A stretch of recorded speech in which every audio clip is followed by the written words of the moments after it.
Hunter, as an art critic and as an art journalist, for years you've written about the arts and artists, architects and architecture, design and designers for newspapers and magazines, and now a book. You also did a television series on the arts. Is one medium more interesting to you than another? Well, certainly writing a book is the most difficult thing to do, and I think it probably is the most rewarding. Because I know I hope it'll be around for a while.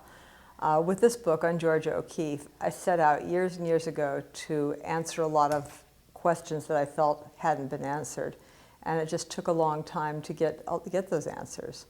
But I think that of all those media, certainly it's rewarding because I feel like I did what I set out to do. It's incredible. And that actually was a question I was going to ask. What drove you to spend over 12 years researching and writing that very large, extraordinary book? Was it because it had never been done? You admired her greatly, or a combination of both? And you just said there were many questions unanswered. Well, it began back in 1987 when she died, and I wrote an obituary for Art News magazine.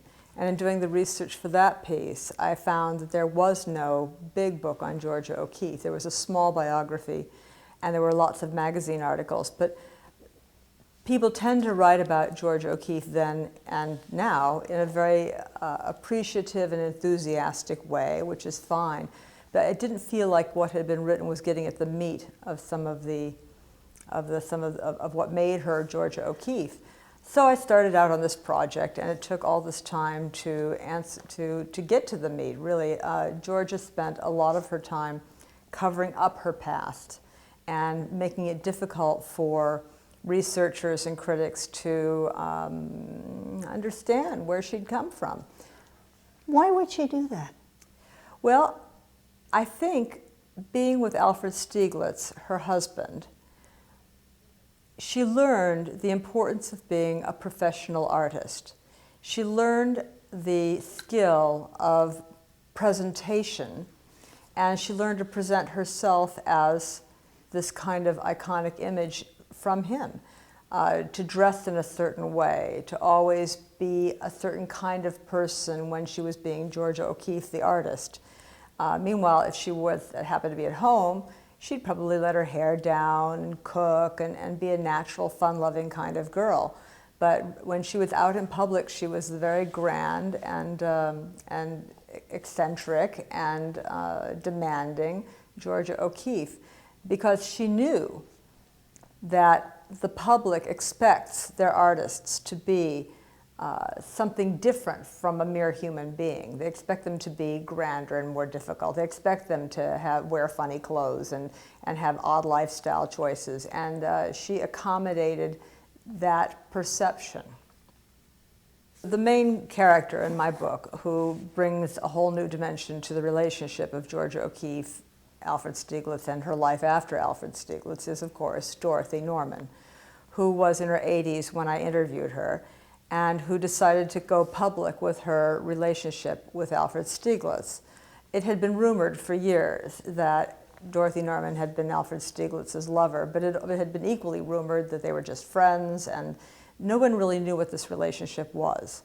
She told me about their love affair and how often they made love and how satisfying it was, and she also let me read her correspondence with Alfred Stieglitz, which went from sort of the late 20s until the 40s when he died in 1946. And I think I'm the only biographer to have read this correspondence. And what happened is that it made it clear to me, that correspondence made clear to me that relationship was much more profound and long-lasting than anyone had previously suspected. That really, even though we always think of Georgia O'Keeffe and Alfred Stieglitz as the most passionate, loving couple of their period in the 1920s, in fact, their relationship is only about 10 years long before he decides to have an affair with the much younger Dorothy Norman. And I really thought that had a tremendous effect on Georgia O'Keeffe, on the fact that she'd had this nervous breakdown and that she moves to New Mexico. I think that those come after the discovery of Stieglitz having the affair, and I really felt that was really tremendously interesting and important information that hadn't been in any previous book.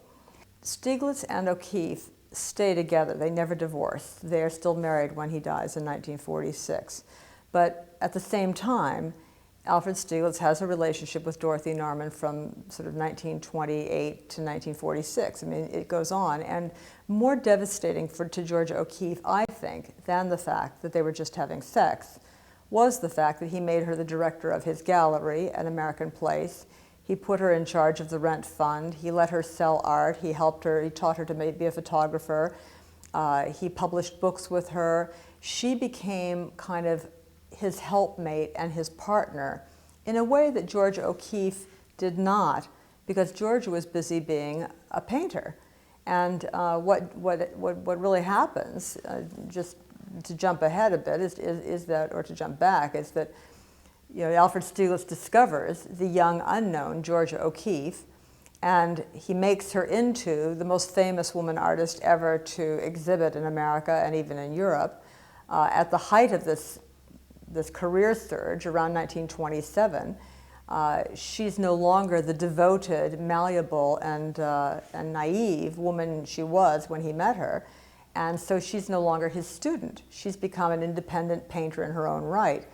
And at that point, he is threatened by the fact that he is no longer the guiding force in her existence, and he's no longer the big mentor.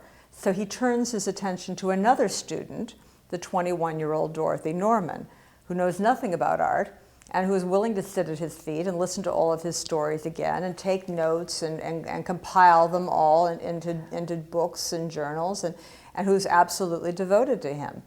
And so it's a classic story of a powerful man feeling threatened by his wife, when she becomes his equal.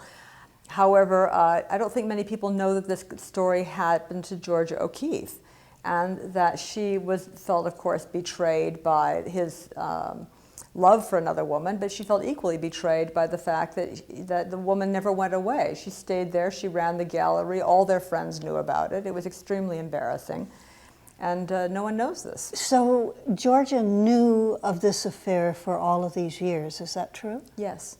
Wow. Georgia found out that, at first she found out that Dorothy Norman was hanging about the gallery. And then eventually she figured out that they were having sex, even though Alfred Stieglitz denied this to her. Dorothy Norman, by the way, was married to an extremely wealthy investor named Edward Norman. At this whole period Throughout of this time? whole period. In fact, she was pregnant with their first child when she first went to Alfred Stieglitz's gallery. And they both had this kind of elaborate kind of denial that what they were doing in having this love affair with one another was actually beneficial to the states of their marriages, that it would keep them fresh and available for these partners of theirs. So like a lot of people who are having affairs, they developed a kind of rationale around it. So from 1928-29, I think O'Keeffe kept hoping it would just go away. In 1929, things are bad enough that she decides to go to New Mexico, Taos, New Mexico, for the first time with Beck Strand, the wife of Paul Strand. They go to stay with Mabel Dodge Lujan. She is reintroduced to the Southwest, where she had also, previously she'd been teaching in Canyon, Texas, which she just loved. She loved the forms of the Southwest, she loved the colors, she loved the light. And so she felt immediately revived by this trip. And I think she felt that her absence from Alfred over the summer for 3 months would somehow wake him up, make him feel like, wow, what if she leaves me? But instead, what it did is it actually gave, he wrote these hysterical letters to Georgia, begging her to come back and telling her how much he missed her, but at the same time, he wrote many, many letters of passion and affection to Dorothy Norman. And he saw her, and he actually continued his affair and even deepened his commitment to the affair while she was gone. So when she came back, she hoped everything would be back to normal, but in fact, it was not. It was just that Stieglitz kept trying to bury the evidence of this affair, but that he couldn't do that since, Dorothy was in the gallery and Dorothy was seeing their friends. What was the relationship between Georgia and Paul Strand? You mentioned Paul's wife that was with her in Taos. Well, that was another interesting revelation from my research. I spent a lot of time simply reading the correspondence between Georgia O'Keeffe and many people, and at the Beinecke Library at Yale University, and I also read correspondence at the Center for Creative Photography at the University of Arizona in Tucson, and many other places. But by reading these letters, just spending a lot of time reading their correspondence, I felt like I got the most accurate picture of what really happened in the time that we're talking about. And in reading that correspondence between Paul Strand and Georgia O'Keeffe, it became clear to me that she was crazy about Paul Strand way before she got together with Stieglitz. Now, she was already being exhibited by Alfred Stieglitz in 1916 and 1917. And she comes to see one of her shows at the gallery, the 291 Gallery on Fifth Avenue. And it's the spring of 1917, and while she's there, Stieglitz introduces her to this handsome young photographer who also shows at 291, and that was Paul Strand. And immediately, these two people are completely smitten with one another. She has to go back to Texas to teach, and she starts to write Paul Strand the most extraordinarily passionate love letters. And in exchange, he sends to her many, many photographs. The ones he was doing then were from 1916. They were highly abstract, and he used techniques of enlargement and cropping to just really focus on the forms in these black and white photographs. And these were very much influential on O'Keeffe's decision in her early watercolors to abstract simple forms in space. And what I found is that actually Strand is the big influence on Georgia O'Keeffe's work at the beginning, not Stieglitz, as many people have said. And also that's partly, I think, because she was so infatuated with him. Well, the funny part of this story, of course, is that I haven't mentioned this yet, but of course Alfred Stieglitz, O'Keeffe really saw him as a mentor. He was 24 years older than she was. He'd been married for 25 years to Emmy. He had a 20-year-old daughter. So she didn't see him as a love interest. She saw Paul Strand as someone who was her own age, more or less, and had more in common with him. In 1918, she becomes very ill with influenza, the same influenza that kills millions of people that year. And in the winter of 1918, it's brutally cold, and she's in San Antonio, Texas, trying to recover. And Stieglitz sends Paul Strand to see if she'll come back to New York to be healed and recover there. And when he gets to there, she's so happy to see him because she thinks he's come to pursue a relationship with her. And in fact, he himself is on a bit of a fact-finding mission. Can he have a relationship with Georgia O'Keeffe, this woman who's been writing him all these very passionate letters?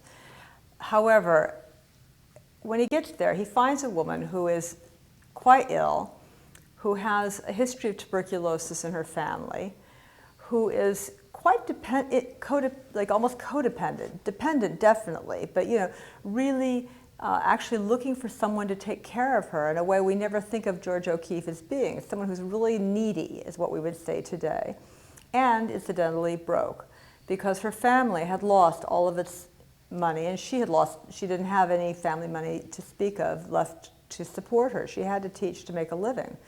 And so it was really quite a package for a young man like Paul Strand to take on. In addition, I think she was also demanding as an artistic personality. I think she was already kind of a bit of a diva as well. So he took a look at this, and despite her beauty and her charm, he decided he could not take on the responsibility of being the supporter and helpmate and partner of Georgia O'Keeffe. And essentially he writes to Alfred Stieglitz and says, I can't handle her, you can have her, which of course sets up this problem because of course Stieglitz is married. And, but meanwhile, Georgia O'Keeffe doesn't know that Stieglitz and Strand are comparing notes about who's going to get her or to have her. And when she finds out, she's furious, understandably furious with Strand and with Stieglitz and with the whole situation. And somehow they manage to calm her down The relationship with Strand is completely over, except as a friendship. But they take the train back to New York, and he sort of deposits her on Alfred Stieglitz's doorstep. And Alfred Stieglitz puts her up in this apartment that belongs to his niece, and nurses her back to health. Now, O'Keeffe is sort of lying in bed all day for days on end, and Stieglitz is visiting, bringing chicken soup or whatever, and one thing leads to another, and they become lovers. O'Keeffe is a virgin at this point, and so it's her first real sexual experience, despite the fact that she'd obviously had some fooling around, as it were, with her various boyfriends before she gets to Alfred. She is really, I think, very impressed that this man, who is the most famous person in the American art world and almost as famous in Europe, has taken an interest in her, and he'd already been interested in her art. And Alfred Stieglitz had been unhappy in his marriage to Emmy for many, many, many years. I don't think he'd had any sex with her for, well over 10 years. And so he was thrilled to find this woman who was 24 years his junior. At this point, she's 31 and he's 54 years old. He's thrilled to find this beautiful young woman who will have him and love him. And that begins the relationship. Artists are never appreciated when they're young. It's always when they seem to get a little more mature. Well, Why? Why? Well, I think that in her case, it was almost a miracle that she was ever appreciated. I mean, the fact is, women artists in 1905, 1906 were not given any credibility whatsoever. And even in 1916, when George O'Keeffe's drawings are shown to Alfred Stieglitz, and he says, finally, a woman on paper, and he shows a few of them in a group show and then represents her. This is an extraordinary stroke of luck. There weren't other artists to speak of who had that kind of good fortune. A handful, maybe, who would be showing here and there. But certainly, the fact that she got recognized at all was extraordinary. And I think that that's even truer. I think it's very hard for artists to get the attention of anyone who will represent them and sell their work and believe in them. And, to be honest, to be as uniquely talented as Georgia O'Keeffe was is not a common occurrence. She had drafting skills, an amazing color sense, and her own visual language that at the time she was starting out was unique to her, and then she never really did create a body of work that owed a debt to anyone else, which is in itself quite an accomplishment. And you don't think that's true with other artists? I do, but other well-known, successful, famous, good artists. I mean, but there aren't that many people who are able to break out their own unique language of visual expression and make it theirs. Certainly Matisse did that, Picasso did that, but there are also plenty of people who are sort of owe a debt to Matisse or owe a debt to Picasso and who work in that style. But they aren't the ones who really created the unique visual expression of their own.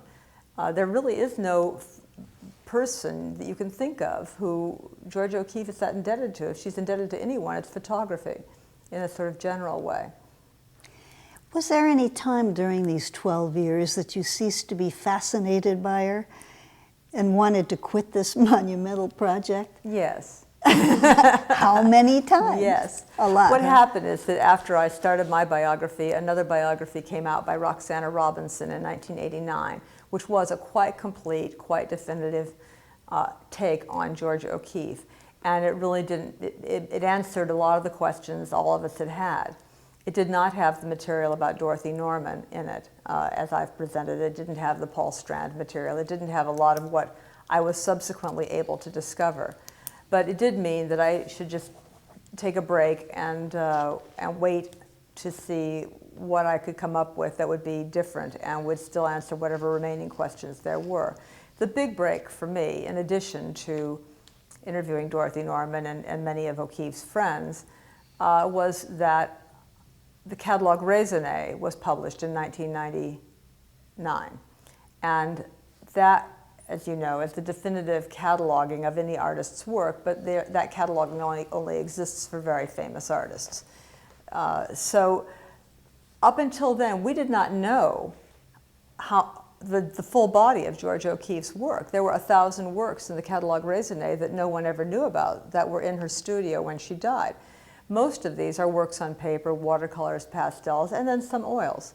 But having almost 1,000 works to contend with gave us a much fuller picture of what George O'Keeffe really accomplished in the course of a very lengthy career. I mean, she was really active as an artist, if we think about it, for more than 60 years. Well, not 60, probably 50, 60 years. She just was really, it's a long career. Let's say 50 years, let's be conservative.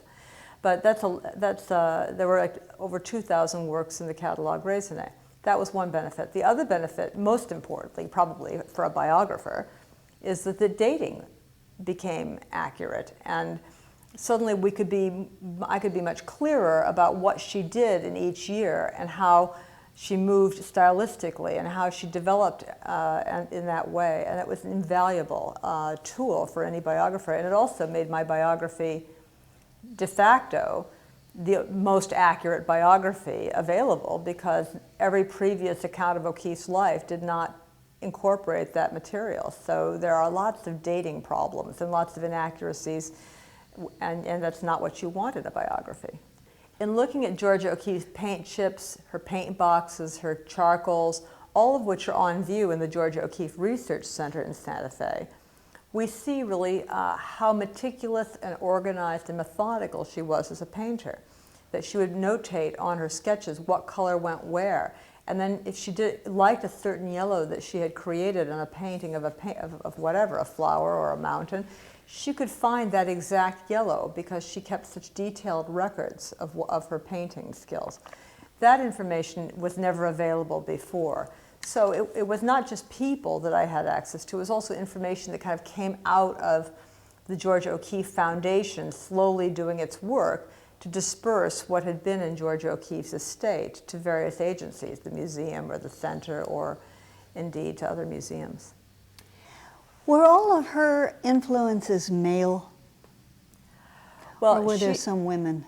She said, it's interesting, she always said that there were no women to look at when she started painting. I mean, I suppose there was Mary Cassatt and there was Berthe Morisot and some of the women impressionists, but her work is not impressionistic in any way, and I think she consciously moved away from that because of them. I think that what she tried to do was create her own art. Certainly there are influences from photography, there are color influences from the Fauve painters, or like from Matisse, I'm sure. There are influences in terms of the work of Arthur Wesley Dow, the great theorist who talked to her about Japanese art and about the use of decoration and pattern and sequentiality in painting. All of those all of that was influential, plus her work as a commercial illustrator cannot be underestimated. I mean, she did work for over a year doing illustrations and graphic art, and she learned from that and from photography how to make those very graphic compositions. Sometimes she's criticized for that ability to make such a completely graphic, accessible image, but it certainly makes the work popular and easily identifiable. So the answer is I don't think she really had too many women she could be influenced by.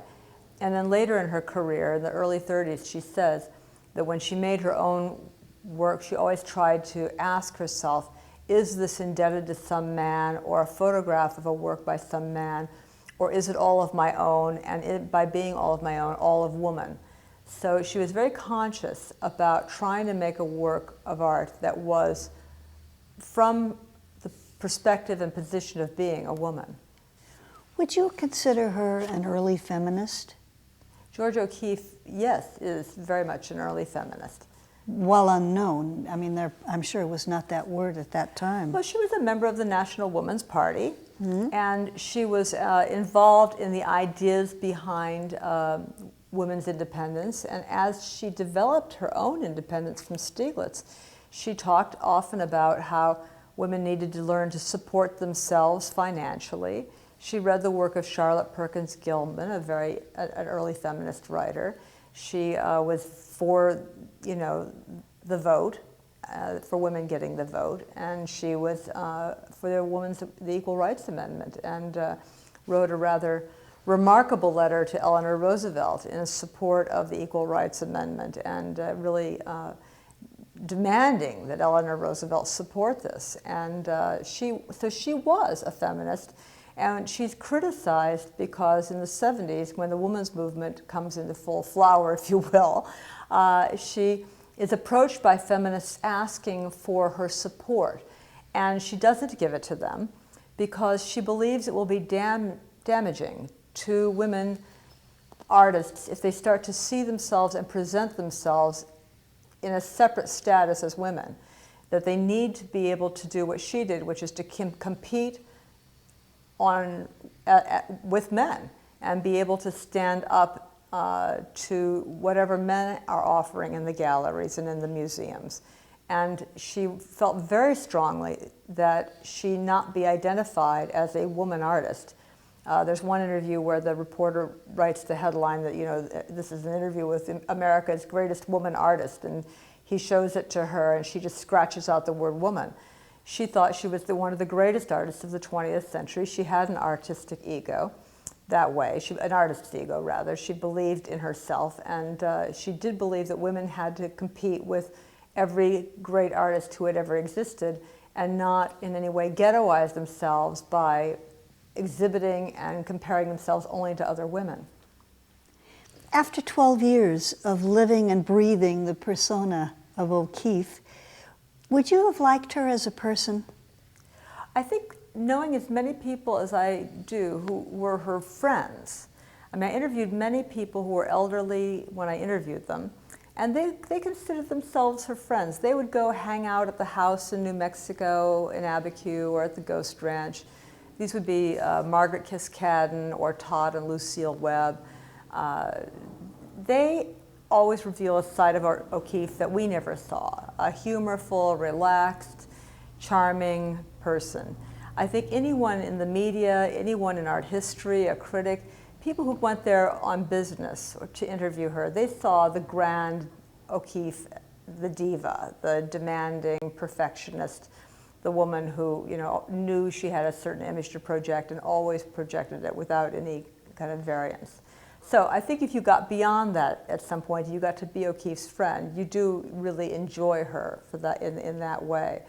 I never met Georgia O'Keeffe. I was just going to ask. So I don't know. I'm only going by how she was valued by her friends. On the other hand, she was certainly a demanding friend to have, as many artists are. This book has an entirely different view of the O'Keeffe-Stieglitz relationship. It has much more information about O'Keeffe's early years and how difficult they were and how much she had to overcome. I just couldn't get over how lucky this woman was. Here she, in her autobiography, O'Keeffe presents her life as being sort of effortless and lovely and with no problems, and how much she loved growing up on the farm in Sun Prairie, Wisconsin. And the fact is, she grew up on the farm, but her family then, without discussing it with her or any of her siblings, moves the entire clan to Williamsburg, Virginia, where her father is apparently unable to work or at least make any money working, and slowly they lose this fortune they had acquired. And so then, in those days, for a young woman to be an artist, it was assumed you'd have some family money to back up that idea, because there wasn't exactly a job market for artists. Artists didn't teach in schools the way they do now so much, where they can actually make a living. So here she's forced to go out into the commercial world, where she has to be a grubby little, illustrator, which she hates, because this is not a glamorous art director position. This is, grotty hand drawing, as many drawings as you can do is over a course of time. It's hard work. And how she overcame that. And she then went back to school and learned these new techniques. And I couldn't get over how she just never gave up. And she really wanted to be an artist, no matter what that required. And then she would have been a provincial school teacher in the West had it not been for the extraordinary stroke of luck of meeting Alfred Stieglitz and then becoming his lover. So she was just very lucky in that way. And I was so increasingly struck by how none of that is in the autobiography.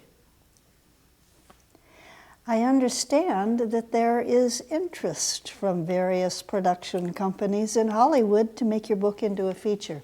Is that any comments? Well, we don't know if it's going to be a feature yet. I think it would be a wonderful film, and I think it has a story that other accounts of George O'Keeffe's life don't have. I mean, the usual version of O'Keeffe's life is pretty, it's like a one act where, you know, O'Keeffe meets Stieglitz, they fall in love, she becomes a famous painter and has a wonderful life. And mine is much more, you know, I can encapsulate it by saying it's passion, betrayal, redemption. You know, it has all the pluses of a major motion picture. So everything that sells. Yes, I hope. I think it's a better story. I hope someone will make it into a movie. Writing this book has been stressful and frustrating, of course. What do you do to clean out your head? I walk the dogs. I have 2 standard poodles, and I get up early in the morning, and I take them for long walks along Franklin Canyon, where we have a little lake, and you can walk around the lake, and there are ducks, and I do that, and by the time I get back, we're all 3 of us, the 2 dogs and myself, we're all calm and ready to start the day's work. You said that this was your first book. Are there others on the horizon? Yes, I have a couple of book ideas, and I'm hoping that someone will want me to do them. Did you always want to be a writer? I studied fine art. I actually went to school to be an artist, but I was always a better writer than artist, and I am better at discussing what I want to do or talking about art than I am at actually making art. And I never really did love that much the process of actually painting or developing photographs and chemicals. I really felt that it was, I liked the ideas behind the art, and I always liked reading artist biographies. But also that explains why you became a cultural writer, I think, huh? Yes, well, I had my own stroke of luck. I was a practicing artist, and I was living in Japan, and I met a man named Donald Ritchie, who's in the acknowledgments of my book, because I say he started me on my way. And he asked if I wanted to write about film for the Japan Times, which is an English language newspaper in Tokyo. And I had always been a film nut, as we all are, you know, and I thought I knew a lot about film. So I said yes, and I started writing these little reviews for the Japan Times. And it was as though the minute I started writing, I thought, this is what I'm supposed to do. And Donald, I think, recognized in me that I was sort of like a little bit too intellectually inclined to be an artist. Not that artists can't be that, but that I was much more analytical, probably was a little bit too much that way to let go enough to be an artist. And he saw that in me, and he really encouraged my writing. And he had written all the monographs on Japanese film directors like Kurosawa and Ozu, and he'd written every major textbook on Japanese film. And he was really a bit of an iconic character when I got to Japan. This was a long time ago, but he was already considered a cultural treasure, and he was so valued as a writer that I also got to see someone in a culture who was valued as a writer, and that was another kind of role model that I needed to see. And when I came to LA, initially I thought I would pursue film writing, but when I was here, it wasn't as interesting to me as the art scene. So I started to write about art, beginning with video art and photography, which are connected to film, and then performance art, and then one thing led to another. The next thing I knew, I was just writing about art and not writing about film at all. Hunter, thank you very much for visiting with us today. It's been fascinating. The book is brilliant, and long may it wave. Thanks again. Thank you very much.